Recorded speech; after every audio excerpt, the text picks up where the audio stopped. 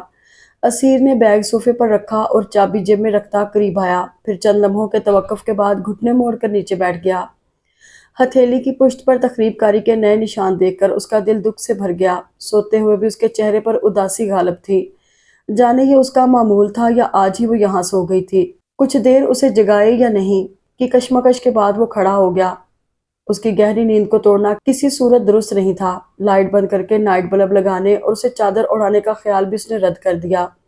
اپنے کمرے کا آرام چھوڑ کر اس طرح یہاں وہ جانے کس جذبے کی تسکین کے لیے آئی تھی۔ جو بھی تھا اسے لگا اس راز میں کوئی اور بھی شریک ہو چکا ہے۔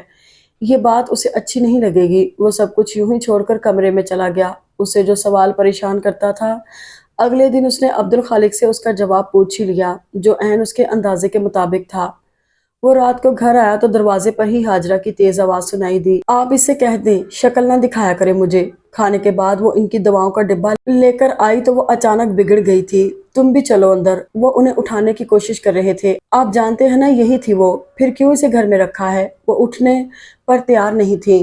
ہاجرہ کمرے میں چلو، دیکھو دوائی کا وقت نکلا جا رہا ہے، پہلے آپ اسے کہیں یہاں سے جائے۔ عبدالخالق نے بے بسی سے بیٹی کو دیکھا۔ جان سے پیاری بیٹی کے لیے اپنی بے بسی انہیں بہت شرمندہ کرتی تھی۔ وہ آنسو پیتی سست قدم سے دروازے کی سمت جانے لگی۔ ہاجرہ اٹھ گئی۔ وہ اسے لیے کمرے میں چلے گئے۔ دروازے سے باہر نکلتے ہی وہ اسے دیکھ کر ٹھٹک گئی۔ تنہا ذلیل ہونا زیادہ آسان ہے، اس نے سوچا۔ اسیر کچھ کہتا اس سے پہلے وہ واپس دروازے سے اندر چلی گئی۔ ہال اب خالی تھا۔ وہ بھی اپنے کمرے میں چلا گیا۔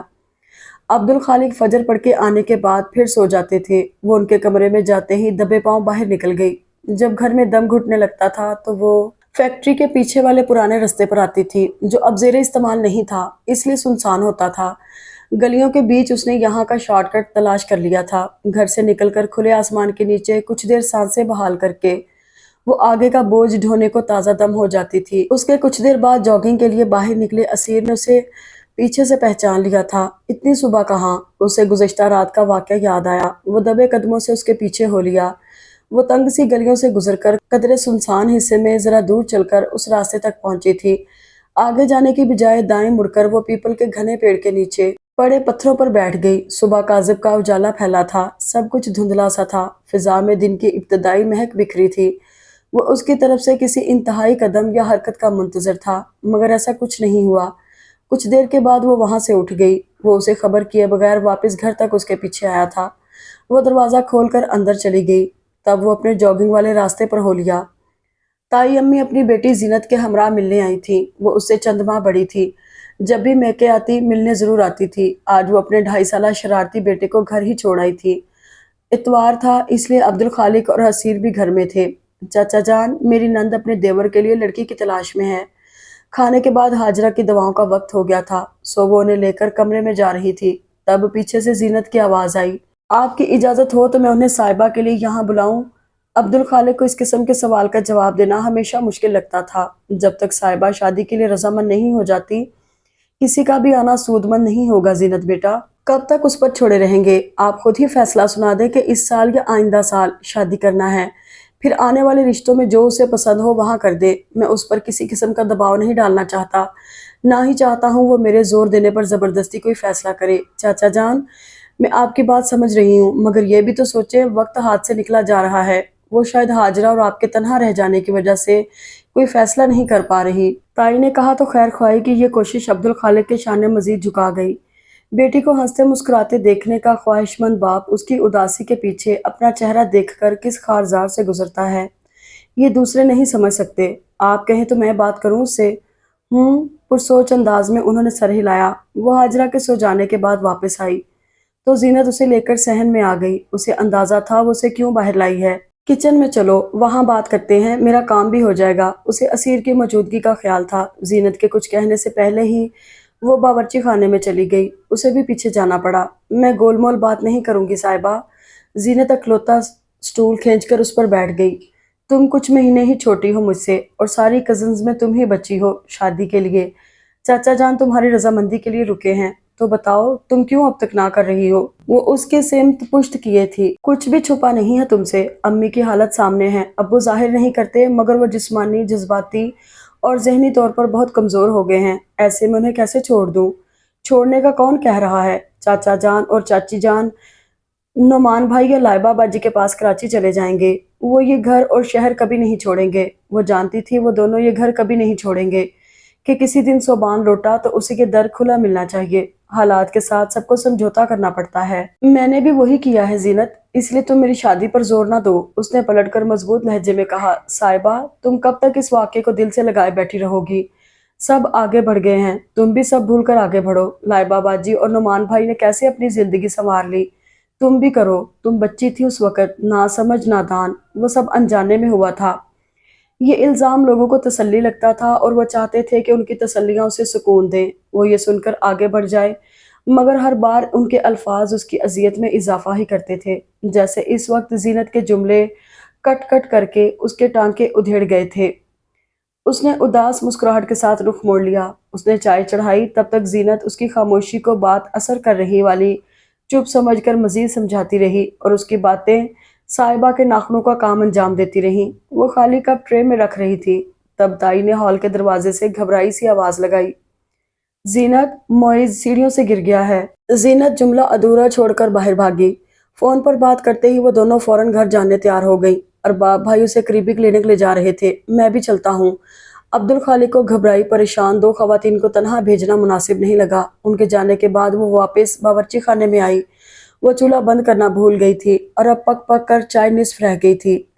زینت کے جملے اب بھی اس کے آس پاس گونج رہے تھے۔ وہ سلیب کے کنارے پر ہاتھ رکھے کھول کھول کر رنگت بدل چکی چائے پر نظر جمائے کھڑی تھی۔ کمرے سے باہر نکل رہا اسیر ٹھٹک کر دروازے میں ہی رک گیا۔ وہ پھر بے خیالی میں بائیں ہتھیلی کی پشت کرید رہی تھی۔ اچانک اس نے ہاتھ روکا اور چائے کے برتن کا ہینڈل تھاما۔ اسیر کا دل چاہا آواز دے کر اسے متوجہ کرے، مگر وہ کچھ کرتا اس سے پہلے وہ ساس پین کا ہینڈل اٹھا کر سنک کی طرف بڑھی، اور اس کا اگلا عمل ذہن میں آتے ہی اسیر پلک جھپکتے ہی باورچی خانے میں آ کر چیخا، سٹاپ! مگر دیر ہو چکی تھی۔ وہ کھولتی چائے بائیں ہاتھ پر انڈیل رہی تھی۔ اسیر نے ساس پین چھین کر سنک میں پھینکا اور کلائی پکڑ کر ہاتھ نلکے کے نیچے کر کے پانی ڈالنا شروع کیا۔ اس کے چہرے پر تکلیف کے آثار نہیں تھے، لیکن آنسو بہہ رہے تھے۔ اس نے ہاتھ چھڑانے کی کوشش کی۔ یہ ہاتھ ڈاکٹر کے ہاتھ میں ہے، اسیر نے سنجیدگی سے کہا۔ نلکا اور چولہا بند کیا اور یوں ہی اس کی کلائی تھامے اپنے کمرے میں آیا۔ بیٹھے، کمرے کی اکلوتی کرسی کے قریب لا کر اسے حکم دیا۔ وہ بیٹھ گئی۔ اسیر نے اس کا ہاتھ اب بھی نہیں چھوڑا تھا۔ اسے ڈر تھا وہ پھر کھرچنے لگے گی۔ میز پر ہی فرسٹ ایڈ باکس رکھا تھا۔ اس نے ایک ہاتھ سے باکس اٹھایا اور نیچے موڑ کر فرش پر بیٹھ گیا۔ وہ سر جھکائے آنسو بہاتی خاموشی سے اس طبیب کی حرکتیں دیکھ رہی تھی۔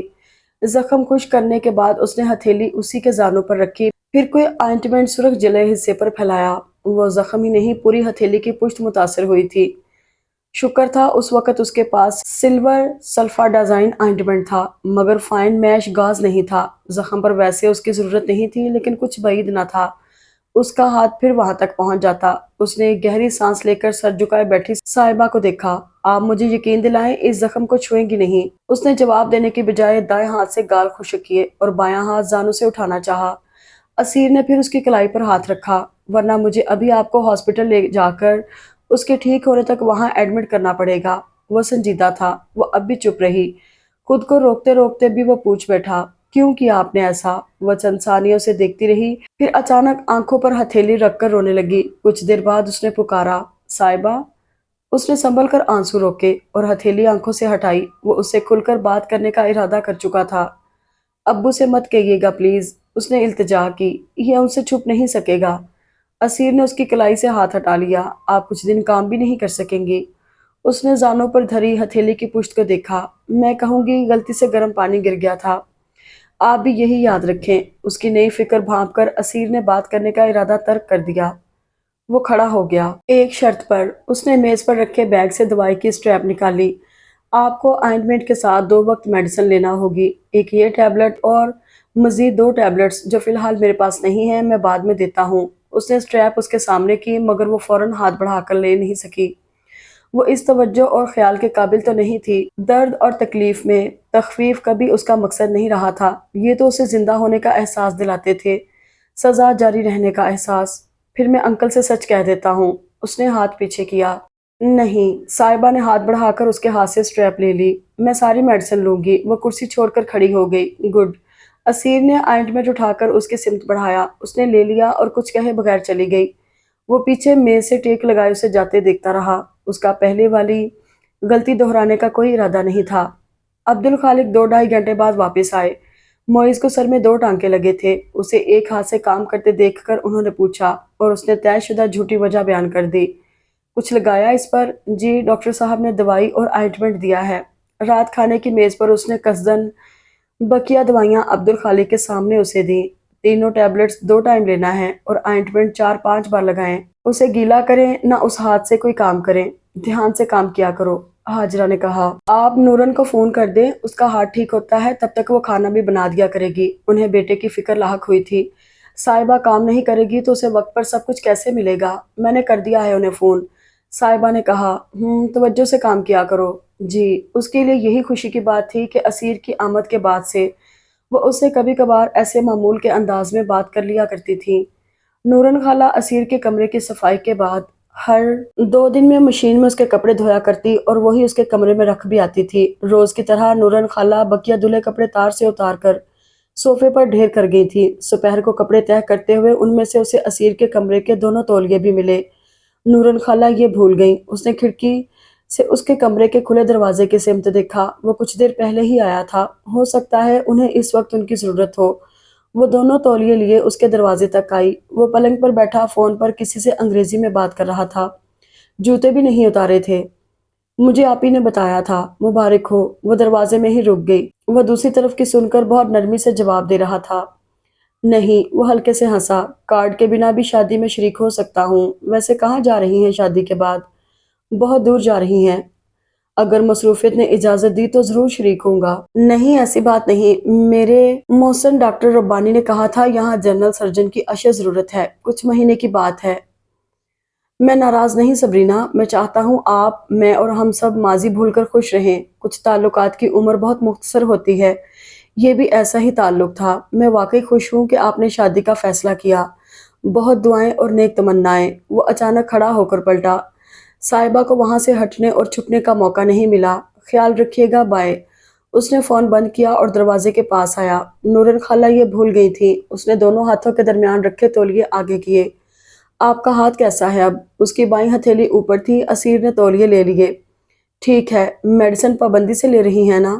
کل بھول گئی تھی۔ اس نے جھوٹ نہیں بولا۔ میں سخت قسم کا ڈاکٹر نہیں اور آپ بہت لاپرواہ پیشنٹ۔ کیسے مینج ہوگا ٹریٹمنٹ؟ یہ اچھا ہو گیا ہے۔ اس نے ہتھیلی دوپٹے میں چھپائی۔ یہ ڈاکٹر طے کرتا ہے، پیشنٹ نہیں۔ وہ پہلی بار نروس لگ رہی تھی۔ دکھائیں، اس نے حکم دیا۔ صاحبہ نے ذرا سے تعارض کے بعد ہاتھ آگے کیا۔ بے ترتیب اور ناہموار کناروں والا 2-2.5 انچ کا وہ دائرہ نما سا حصہ اس کے صاف گندمی رنگ سے زیادہ گہرا تھا۔ ہتھیلی کی پشت کا یہ حصہ ناخن سے بار بار کھرچنے، کریدنے اور خون رسنے والے زخم کو ہمیشہ ہرا رکھنے کی ساری کوششوں کا کامیاب ثبوت تھا، جس پر گرم چائے نے مزید ستم ڈھایا تھا۔ آبلے نہیں بنے تھے مگر زخم ابھی بھی مکمل خشک نہیں ہوا تھا۔ یہ ابھی ٹھیک نہیں ہوا ہے۔ اس نے ہاتھ نیچے کر لیا۔ میں میڈیسن کا وقت یاد دلانے آپ کو کال کروں یا آپ صبح و شام میرے سامنے میڈیسن لیں گی؟ وہ سر اونچا کر کے اسے دیکھنے لگی۔ یہ سب اتنا ضروری کب سے ہو گیا تھا؟ پھر اسے یاد آیا، اس نے کہا تھا یہ ہاتھ ڈاکٹر کے ہاتھ میں ہے، میں خود ہی وقت پر لے لوں گی۔ اسے اس یقین دہانی پر یقین نہیں آیا تھا مگر اس نے مزید کچھ نہیں کہا۔ اوکے۔ وہ پلٹ کر ہال میں آ گئی۔ سبرینا، اس نے دل میں دہرایا، خوبصورت نام ہے۔ صبح ہال میں آئی تو وہ میز پر اخبار پھیلائے بیٹھا تھا۔ اس نے کافی کا مگ میز پر رکھا۔ Thank you. اس نے اخبار ایک طرف کر کے مگ اٹھا لیا۔ وہ جانے لگی تھی کہ اس نے پکارا، صاحبہ۔ وہ انگلیاں مروڑتی اسے دیکھنے لگی۔ بیٹھیں۔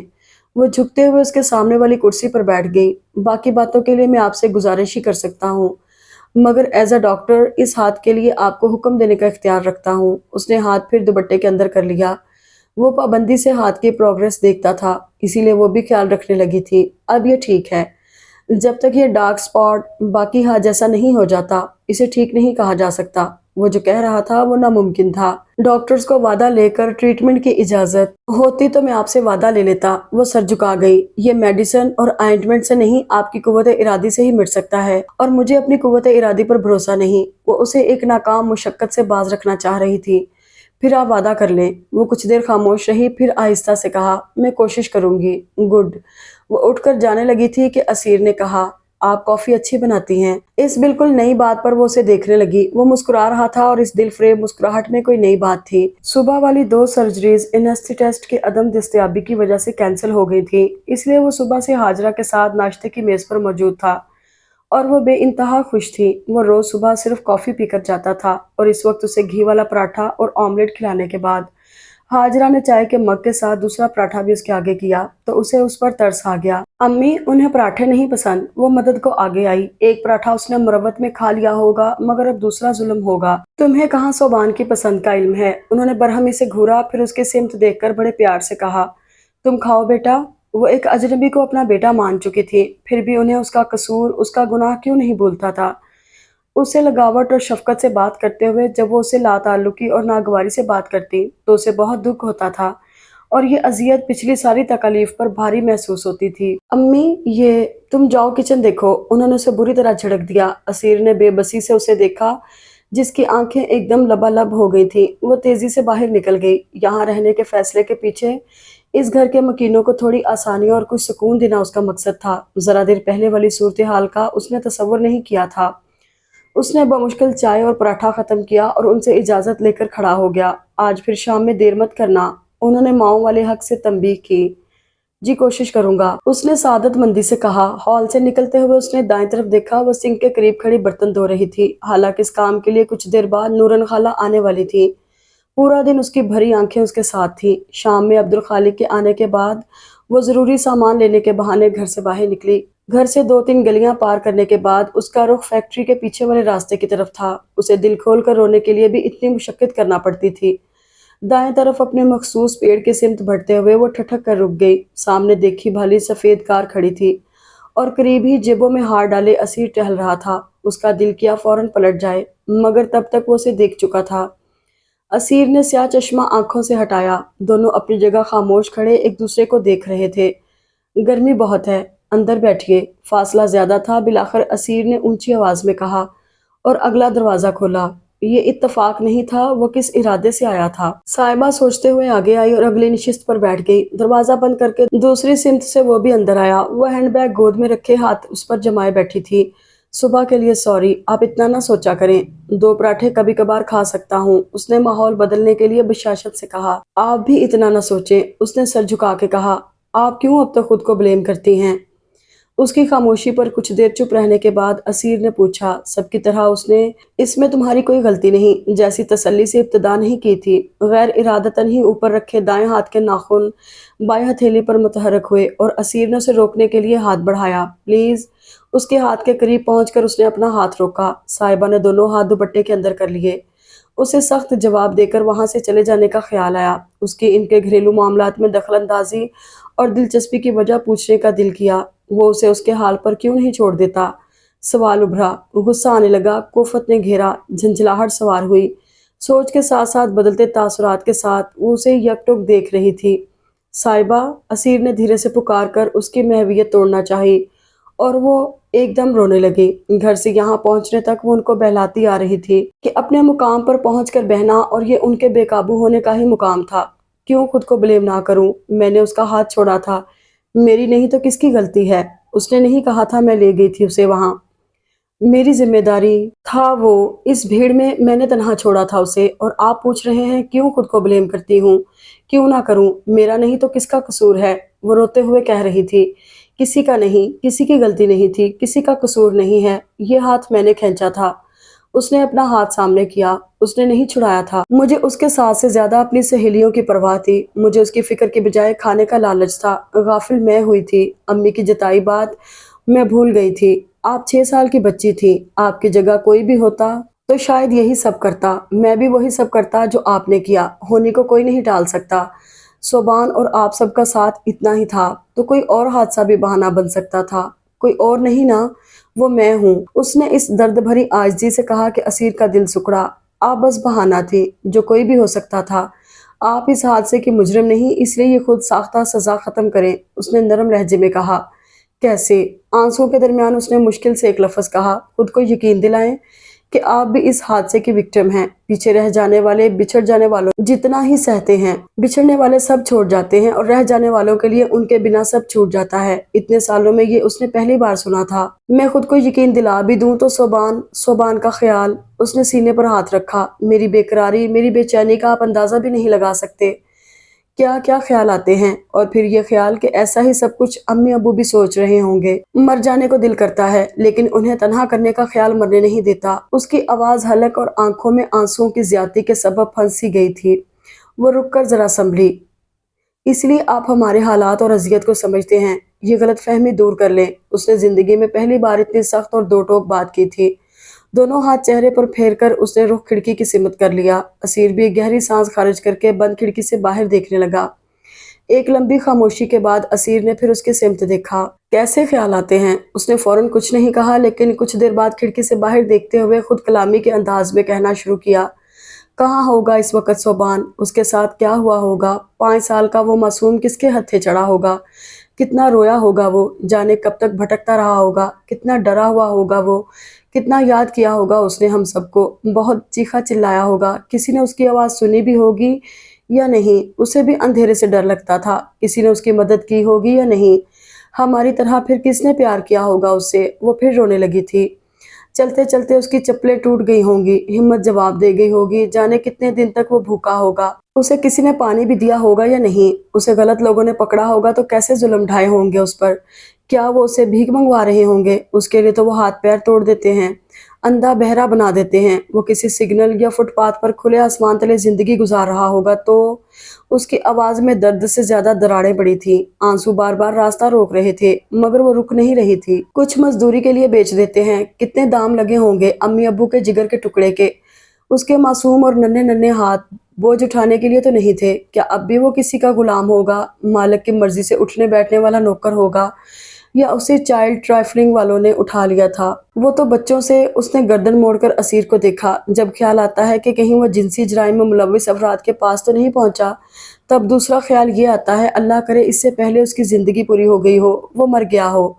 وہ زار زار رو رہی تھی۔ گوگل پر سرچ کرنے کی غلطی میں نے بہت پہلے کر لی تھی اور تب سے میری سمجھ میں نہیں آتا اس کی زندگی کی دعا مانگوں یا اس کی موت کی۔ وہ سب پڑھ کر میرا دل کرتا تھا جنگلوں میں نکل جاؤں، کسی طرح ہوش و خرد سے بیگانہ ہو جاؤں، مجھے یہ سب بھول جائے، میری سوچنے سمجھنے کی صلاحیت مفلوج ہو جائے۔ جب یہ خیالات ایک بار شروع ہوتے ہیں تو پھر میرے قابو میں نہیں رہتے۔ جب یہ تواتر سے ذہن میں اترتے ہیں تو سانس بھی نہیں لی جاتی، دم گھٹتا ہے، پھر بھی موت نہیں آتی۔ یہ ایسی سزا ہے کہ تکلیف موت کے دہانے تک لے جاتی ہے، پھر کھینچ کر واپس لاتی ہے، اور پھر وہی سب نئے سرے سے شروع ہوتا ہے۔ یہ اذیت میں اکیلی نہیں جھیل رہی، میرے ابو کو بھی تو گوگل نے وہی جواب دیے ہوں گے، اور میرے ابو۔ آنسوں کے سیلاب نے اس کی آواز سلب کر لی۔ صاحبہ، ہو سکتا ہے وہ بھٹک کر کسی نیک آدمی سے ٹکرایا ہو، کسی بے اولاد جوڑے نے اسے اپنا بنا لیا ہو، وہ پڑھ لکھ کر ایک کامیاب اور خوشحال زندگی گزار رہا ہو، کسی نامناسب جگہ سے اسے بچا لیا گیا ہو، یا وہ خود وہاں سے بھاگنے میں کامیاب ہو گیا ہو۔ یہ بھی تو ہو سکتا ہے دنیا میں اس کی عمر پوری ہو گئی ہو، وہ دنیا کے جھمیلوں سے آزاد اپنے دائمی سفر پر روانہ ہو گیا ہو۔ اگر ایسا نہیں ہوا ہے تو بھی یہ دنیا ہے، وقت کے ساتھ یہاں سب سروائیو کرنا سیکھ جاتے ہیں۔ حالات نے اسے بھی مضبوط بنا دیا ہوگا، اچھا برا اس کے ساتھ جو بھی ہوا ہو، وہ اس کے ساتھ جینا سیکھ گیا ہوگا۔ اس کی اپنی دنیا ہوگی، عام لوگوں کی دنیا جیسی، جس میں دکھ سکھ آنسو ہنسی سب ہوتا ہے۔ شاید اسے پچھلا کچھ یاد بھی نہ ہو، وہ آپ سب کو بھول گیا ہو، جہاں بھی ہے خوش اور مطمئن ہے۔ سوچنا ہی ہے تو سب کچھ اچھا کیوں نہ سوچیں، تصور ہی کرنا ہے تو خوش کن تصور کیوں نہ کریں۔ اس سے حقیقت تو نہیں بدلے گی۔ کیا ہے حقیقت، آپ جانتی ہیں؟ نہیں نا، کوئی نہیں جانتا سوائے صوبان اور مالک کے مطلق کے، باقی ہم فرض اور گمان ہی کر سکتے ہیں، یہی ہمارے اختیار میں ہے۔ تو سارے گمان اور خیال دل خوش کرنے والے اور سکون دینے والے کیوں نہ رکھیں۔ وہ اس نئی بات پر چپ رہی، پہلی بار کوئی ایسا انوکھا کچھ کہہ رہا تھا۔ برا اور دکھ دینے والا ہی کیوں سوچے، وہموں اور وسوسوں کو اچھے خیالات سے بدلنے کی کوشش تو کر ہی سکتے ہیں۔ زندگی بھی تو ہماری ذمہ داری ہے، درد اور اداسی خود سے دور کرنے والی مشقت ہمیں ہی کرنا ہوتی ہے۔ اس کے آگے ہتھیار نہیں ڈالتے، جنگ کرتے ہیں، انہیں شکست دیتے ہیں۔ زندگی اس لیے تو نہیں ملی ہے کہ ایک حادثے کی نظر کرتے ہوئے باقی تقاضوں سے منہ موڑ لیں اور خوش رہنے کی کوشش بھی نہ کریں۔ صرف حادثہ نہیں تھا وہ، میری وجہ سے نہیں، اس نے دھیمے مگر حتمی لہجے میں کہا۔ اس حادثے کی وجہ کوئی نہیں ہے، یہ کسی کی غلطی، کسی کا قصور، کسی کا گناہ نہیں ہے۔ آپ نے کچھ غلط نہیں کیا، سب سے پہلے یہ قبول کریں، خود کو اس کی وجہ سمجھنا ترک کر دیں۔ اس کی آواز میں ایسی سچی التجا تھی کہ وہ پھر رونے لگی۔ آج کسی نے واقعی اس کے خار خار وجود کو سمیٹنے کے لیے ریشم بچھایا تھا۔ اس کے الفاظ ہی نہیں، فکر سے چور آواز اور دل تک پہنچتا تریاک سا لہجہ کسی مہربان ابر سا اس پر برس رہا تھا۔ تبھی بیگ میں رکھا اس کا فون بجنے لگا۔ وہ فون ریسیو کرنے کے قابل نہیں تھی اور اسیر کو اندازہ تھا اسے عبدالخالق کے علاوہ کوئی اور فون نہیں کرے گا۔ اس نے آہستہ سے اس کی گود سے بیگ کھینچا، وہ بنا زپ والا بیگ تھا، اندر فون کی اسکرین روشن تھی۔ اس نے فون باہر نکالا، اسکرین پر ابو کالنگ جگمگا رہا تھا۔ وہ فون لے کر کار سے باہر نکلا اور دروازہ بند کر دیا۔ السلام علیکم انکل۔ وعلیکم السلام۔ وہ حسب توقع حیران ہوئے۔ آپ کے پاس صاحبہ کا فون؟ وہ مجھے راستے میں ملی، شاپ پر کچھ بھول گئی تھی، وہ لینے گئی ہیں۔ اچھا، مجھے باہر جانا ہے اس لیے اسے کال کی تھی کہ ذرا جلدی آ جائے، بس کچھ منٹ میں پہنچ رہے ہیں۔ فون بند کر کے وہ پھر اندر آیا۔ انکل کو کہیں جانا ہے، میں نے کہا آپ راستے میں مل گئی تھی، اس نے فون اس کی طرف بڑھا کر کہا۔ اس نے فون لے کر واپس بیگ میں ڈال لیا، دوپٹے سے چہرہ خشک کیا اور اس کی سمت دیکھے بغیر کہا، گھر چلے؟ اسے جو کہنا تھا وہ ابھی باقی تھا، مگر عبدالخالق کے فون کے بعد مناسب نہیں تھا کہ وہ مزید وہاں رکتے۔ اسیر نے کار سٹارٹ کی اور ناہموار راستے پر آگے بڑھا دی۔ بیچ میں ایک دکان پر رک کر صاحبہ نے کچھ چیزیں خریدی۔ کار رکتے ہی وہ دروازہ کھول کر باہر نکل گئی تھی۔ عبدالخالق کے کسی دوست کا ایکسیڈنٹ ہوا تھا، وہ اسے دیکھنے ہسپتال جا رہے تھے۔ وہ سامان باورچی خانے میں رکھنے آئی، تب تک وہ صحن سے ہی اسے کہتے باہر نکل گئے۔ اس نے شکر کا سانس لیا، ورنہ اس کا رویا چہرہ دیکھ کر وہ اسے پوچھتے تو کچھ نہیں تھے، مگر چپ ہو جاتے تھے۔ اسیر اندر نہیں آیا تھا۔